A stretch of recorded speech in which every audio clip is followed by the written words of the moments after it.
KNH News 24। Hazrat Sailani Baba दरबार यांचे 66वे उर्स शरीफ चादर मिरवणूक मोठ्या उत्साहात। अनेक वर्षापासूनची परंपराप्रमाणे याही वर्षी हजरत सैलानी बाबा दरबार वॉर्ड क्रमांक 3 श्रीरामपूर यांचा 66वा संदल शरीफ दिनांक 15 एप्रिल 2025 रोजी बाबांच्या दरबारापासून दुपारी 5 वाजता मिरवणुकीची सुरुवात झाली। शेकडोंच्या संख्येने भाविकांनी हजेरी लावत ढोल ताशांच्या गजरात मिरवणूक शहरातील मुख्य मेन रोड मार्गे गांधी चौक तसेच पोलीस स्टेशन समोरून छत्रपती शिवाजी महाराज चौकातून शिवाजी रोड मार्गे पुन्हा हजरत सैलानी बाबा दर्गा या ठिकाणी मिरवणूक मोठ्या आनंदोत्सवात दर्ग्यावर संदल मिरवणूक रात्री 10 वाजता आल्यानंतर दर्ग्यावर चादर अर्पण करून प्रसादाचं वाटप करण्यात आलंय।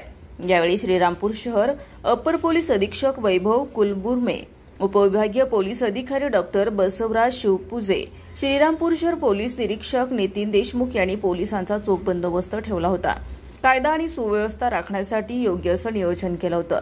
संदल मिरवणूक यशस्वीरित्या पार पाडण्यासाठी हजरत सैलानी बाबा बहुउद्देशीय संस्था यांचं सर्व पदाधिकारी आणि सदस्य यांनी परिश्रम घेतलाय। KNH न्यूज 24 साठी राजेंद्र सूर्यवंशी, श्रीरामपूर।